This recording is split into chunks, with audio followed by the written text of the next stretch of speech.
if you have to choose between a feminist and an Islamic feminist, then go for the former. तो इसका क्या मतलब है? Why did you feel the need to set this status? और क्या है इसके पीछे साइंस? बिस्मिल्लाहिर्रहमानिर्रहीम, अल्हम्दुलिल्लाह वस्सलातु वस्सलामु अला रसूलिल्लाह बाद। अली भाई, पहली बात तो ये तो आपकी इंस्पिरेशन थी ठीक है, और आपने नीचे एक्सप्लेन भी किया वैसे इस पॉइंट को। अल्हम्दुलिल्लाह हम डिस्कशन कर रहे थे तो उसकी एक्सप्लेनेशन सिंपल यही है कि obviously when you are getting married to a woman और आपको एक फेमिनिस्टिक टेंडेंसीज नजर आती हैं और एक इस्लामिक फेमिनिस्टिक टेंडेंसीज नजर आती हैं, और obviously if you have to choose between them, तो प्रैग्मेटिक पर्सपेक्टिव से मैं बात कर रहा था। ये नहीं कि ऑब्वियसली कि इनमें से एक अच्छा और एक बुरा है, इस तरह कंपैरिजन नहीं था। मतलब ये था कि which will cost you more. तो मुझे ये फील होता है कि फेमिनिज्म किसी ना किसी लेवल पे कुछ ना कुछ बेनिफिट आपको दे सकता है, लेकिन इस्लामिक फेमिनिज्म जो है वो आपके लिए ज़्यादा प्रॉब्लमेटिक हो सकता है। दो तीन वजूहत हैं उसकी। पहली वजह तो ये है कि फेमिनिज्म जो है इटसेल्फ वो इक्वालिटी की बात करता है। अगर आप नटशेल में बात करें, वैसे तो फेमिनिज्म की कोई डेफिनेशन जो सेंसिबल उनके खासतौर पे प्रॉपर एटलीस्ट उनकी फिलॉसफी और आइडिया है, ठीक है, तो वो लोग इक्वालिटी पर बात करते हैं। तो नेचुरली अगर वो इस आइडियोलॉजी को अपहोल्ड करते हैं तो भी एक्सपेक्ट कि अगर वो मियाँ बीवी आपस में रहेंगे और फेमिनिस्टिक टेंडेंसीज हैं खातून में, तो वो एटलीस्ट अपना रोल जरूर प्ले करेगी, ठीक है ना। वो अपना ये करेगी कि इक्वालिटी पे हमने चलना है, तो ठीक है, जहाँ पे हस्बैंड से वो एक्सपेक्ट कर रही है वहाँ से वो खुद भी कर रही होगी, शेयरिंग पार्टनरशिप के अंदर। इस्लाम इसको कबूल करता है कि नहीं करता, ये अलग बात है। मैं प्रैग्मेटिक पर्सपेक्टिव से बात कर रहा हूँ कि आपके लिए क्या चीज बेनिफिशियल हो सकती है अगर आपका सिर्फ ये चॉइस हो। ऑब्वियसली आपको दोनों रिजेक्ट करनी है लेकिन इन केस अगर आपको, ये हाइपोथेटिकल सिचुएशन मैंने प्रेजेंट की थी just to make a point.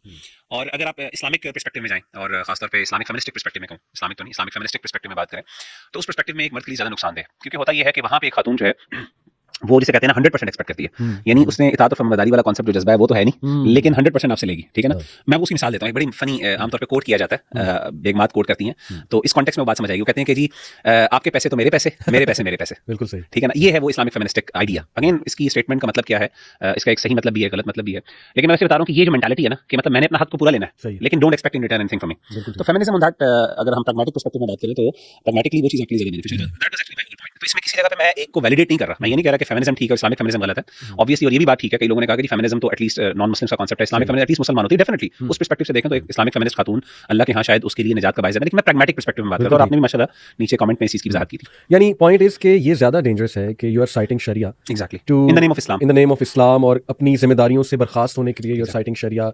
और बिल्कुल ही लिटरली, जैसे मैं ये वर्ड यूज़ नहीं करना चाहता but I have to use this word, के हस्बैंड टोटली स्लेव बन जाए और आप पे कोई रिस्पॉन्सिबिलिटी ना हो, आपको कभी कुछ बताए ना, आपसे डिसएग्री ना करे, आपको कुछ डायरेक्शन ना दे, so on and so forth. तो ये ज़्यादा डेंजरस है आई बिलीव, और उस कॉन्टेक्स्ट में I think the status was के it's better to choose a feminist. Hypocrisy का भी एलिमेंट आ जाता है, जैसे कुछ लोगों ने बात की ना, हिपोक्रेसी का भी एलिमेंट है कि एटलीस्ट फेमिनिज्म आपको पता है क्लियरली गलत है। इस्लामिक फेमिनिज्म तो आपने शुगर कोट किया है ना उसको, तो अगर अंदर से तो वही पूरी बात। वैसे इन रियलिटी ये कॉन्सेप्ट एग्जिस्ट करता है या बस ये एक टाइटल दे दिया गया इस्लामिक फेमिनिज्म, या इसकी पूरी एक फील्ड एग्जिस्ट करती है?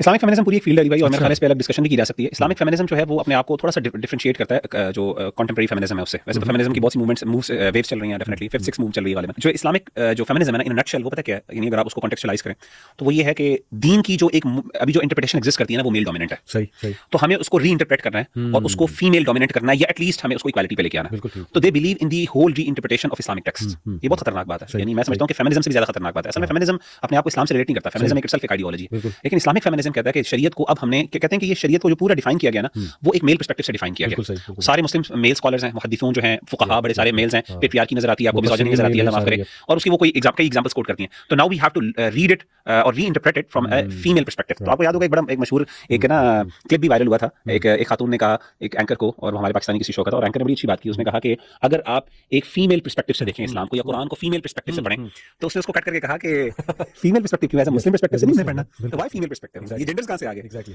तो बहरहाल एक ये खतरनाक चीज है, ये पूरी एक फील्ड है, इसकी पूरी अलग स्टेप्स हैं, इसके मुख्तलिफ फेजेस हैं, इसमें कुछ बड़े बड़े नाम हैं, खासतौर पे मूवमेंट्स की इन लोगों ने, किन खवातीन ने शुरू की, और इसकी एक बड़ी अजीब और गरीब किस्म की एक ना एक इसका एक कॉन्सिक्वेंसेस हैं, इसके आउटकम्स हैं, माफ करें। आमना वदूद की मिसाल हो गई, और भी बहुत से लोग हैं। ये फेमिनिस्ट, ये इस्लामिक फेमिनिस्ट है ना असल में, ये उसके और इसके कॉन्सिक्वेंसेस तो हमारी सोसाइटी में भी देखने को मिले। देखिए मैं खुल के बात करना चाहता हूँ, बहुत मसाइल मर्दों के भी हैं, और अल्हम्दुलिल्लाह हमने बजाते खुद बहुत से पॉडकास्ट इस टॉपिक पे किए जिसमें हमने मर्दों की मिस्टेक्स हाईलाइट की हैं, बल्कि डांटा हुआ है यहाँ तक।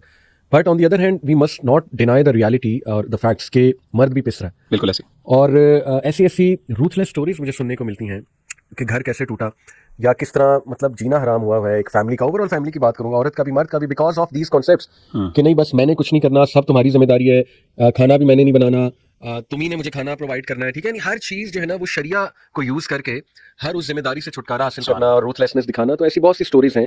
तो point of discussing this in the beginning was कि एक तो क्लैरिटी हो जाए आपके उस स्टेटस पे, दूसरा ये कि चले एक थॉट प्रोवोकिंग बात कि ये इश्यूज एग्जिस्ट कर रहे हैं हमारी सोसाइटी में, और हमारी जो फीमेल स्पीकर्स हैं माशाल्लाह बड़ी जिम्मेदार फीमेल स्पीकर्स, रिलीजियस जो स्पीकर्स हैं, उन पे एक जिम्मेदारी आती है कि इस इशू को डिस्कस करें, क्योंकि हम बात करेंगे तो शायद हमें कहा जा सकता है कि नहीं आप औरतों के इशू समझते नहीं। सो उन पे जिम्मेदारी कि वो ज़रूर इस पे बात करें और एक बैलेंस्ड ओपिनियन, एक बैलेंस्ड अप्रोच दें जिससे घराना जो है वो बड़ा अच्छा घराना बने और एक अच्छी फैमिली जो है वो जन्म ले। So that's the reason. मैं भी एक ना एग्जांपल आपकी तरफ से देना चाहता हूं, बड़ी जबरदस्त एग्जांपल, जस्ट टू क्लैरिफाई इस एग्जांपल को ना कॉन्टेक्चुअलाइज करना चाहता हूं। ये जो मैंने पॉइंट बताया था ना, फेमिनिज्म और इस्लामिक फेमिनिज्म क्यों, अगेन सब्सटेंशिएट कर रहा हूं कुछ एग्जांपल्स के साथ ताकि लोगों को ना मसला समझ आ जाए। अनफॉर्चुनेटली ये जो फेमिनिस्टिक हमारे पास टेंडेंसीज हैं, ये फेमिनिस्टिक आइडियोलॉजी है, इसने हमारी स्कॉलरशिप को बहुत ज़्यादा इन्फ्लुएंस किया। अच्छा, माशरा इस तरीके से हो गया, आपने देखा बकायदा विलिफाई किया जाता है। जो फेमिनिस्टिक आइडियोलॉजी से एग्री नहीं करता उसको अल्लाह माफ करे एक मिज़ोजिनी और इस तरीके से एक यानी एक गलत एक टाइटल दिया जाता है और अल्लाह माफ करे उसको बुली किया जाता है हर जगह पे, अल्लाह माफ करे। और उससे ना हमारी स्कॉलरशिप भी इन्फ्लुएंस होती है। मैं आपको उसकी एक मिसाल देता हूँ। अगेन मैं मैं उन स्कॉलर का नाम लेता हूँ, बहुत रिस्पेक्टेबल स्कॉलर है और मैं समझता हूँ कि उन्होंने ये जानबूझ के नहीं किया, और ये सिर्फ उन स्कॉलर ने नहीं किया, आपको हर तरह की इस तरह की अपॉलोजेटिक रिस्पॉन्सेस नजर आते हैं। मैं आपको एक हदीस बताता हूँ और उनका रिस्पॉन्स बताता हूँ, बड़ा इंटरेस्टिंग हदीस ये आती है। एक बंदे ने सवाल किया कि बल्कि फेमिनिस्टिक इस्लामिक फेमिनिस्ट ने सवाल किया कि जी जब अकीका होता है एक बच्चे का, तो लड़की जो है उसको उसको उसको जब उसकी खुशी पे जो है ना एक बकरा ज़िबा होता है और लड़के की खुशी पे 2 बकरे ज़िबा होते हैं, क्यों? ठीक है, अब उन्होंने ये सवाल इसलिए किया कि she wanted to actually she expected, या फिर कोई और बंदा वो एक्सपेक्ट कर रहे थे कि जी आप बताएं कि इस्लाम में ये इनइक्वालिटी क्यों है। It was supposed to be equal, यानी लड़के का भी होना चाहिए, लड़की का भी होना चाहिए। अब स्कॉलर ने, बड़े अच्छे स्कॉलर हैं, मैं अगेन मैं इज्जत बार-बार करूं कि कई लोगों को पता होगा उनका, तो इसलिए उनके जिन्होंने सुना हुआ है उनका क्लिप, उनका response with all due respect, तो उन्होंने कहा कि उन्होंने जवाब ये दिया कि असल में फनी जवाब है। उन्होंने कहा देखें ये बकरा इसलिए ज़िबा किया जाता है ताकि उस बच्चे के साथ जो शर एसोसिएटेड है ना वो कम किया जा सके। तो चूंकि खातून जो है उसके साथ शर कम होता है, तो इसलिए एक बकरा, और मर्दों के साथ चूंकि शर ज्यादा है एक लड़के के साथ, सोसाइटी के अंदर उसका इंपैक्ट ज्यादा आता है, तो इसलिए जो है वो उसके लिए 2 बकरे। अच्छा, ये अब रिस्पांस बड़ा पसंद आया लोगों को, बड़ा इंटरेस्टिंग जवाब है। अब आप देखें कि ये जो मैंने आपको रिस्पांस दिया ना, अगर मैं कॉन्टेक्स्ट चेंज करता हूँ, इमेजिन करें कि ये कहा जाता है कि हदीस ये होती है कि औरत होगी तो 2 बकरे और मर्द होगा तो 1 बकरा, सही, किसी को कोई मसला नहीं होना था, no one would bat an eye, जिसे कहते हैं ना, नहीं, बड़े मजे के, बिल्कुल। लेकिन जैसे ही उन्होंने ये इंटरप्रिटेशन की जिसमें मर्द इंटरप्रिटेशन से मर्द औरत नीचे, उन्होंने क्या किया, उन्होंने मर्द को नीचा किया और औरत को शर ज्यादा है, औरत को ऊपर कर दिया, फाइन, होना ये चाहिए था इक्वल होना, बिल्कुल ठीक, यानी इक्वालिटी फेमिनिज्म कहती है दोनों को बराबर लेके, बिल्कुल ठीक। हमारे इस्लामिक फेमिनिज्म के अंदर आपको औरत मर्द को हमेशा बुरा करना है और औरत को ऊपर उठाना है, तब जाके आपको बात हजम होगी। ये मैं आपको थोड़ा सा शायद समझा पाया हूं कि नहीं। तो आप देखें ये इंटरप्रिटेशन उन्होंने ऐसी की जिसमें मर्द नीचा हो गया, बल्कि अब मर्द, सवाल ये कि मर्द उठा सकता है कि जी इस्लाम मर्दों के बारे में क्यों नेगेटिविटी बात कर रहा है, औरतों के बारे में क्यों नहीं, लेकिन उसको प्रॉब्लम वो हजम हो जाती है आराम से। असल में एनवायरनमेंट ऐसी बना दी आपने, कल्चर ऐसा क्रिएट कर दिया कि अगर किसी हदीस से एक मर्द औरत के कंपैरिजन में उसको ज्यादा उस पर क्रिटिसिज्म हो रहा है, वो उस पर कोई मसला नहीं है, उसको दिल से लगाया जाता है, उसको कहते हैं देखिए कितना इस्लाम जस्ट की बात करता है, हकीकत पर मबनी बात करता है।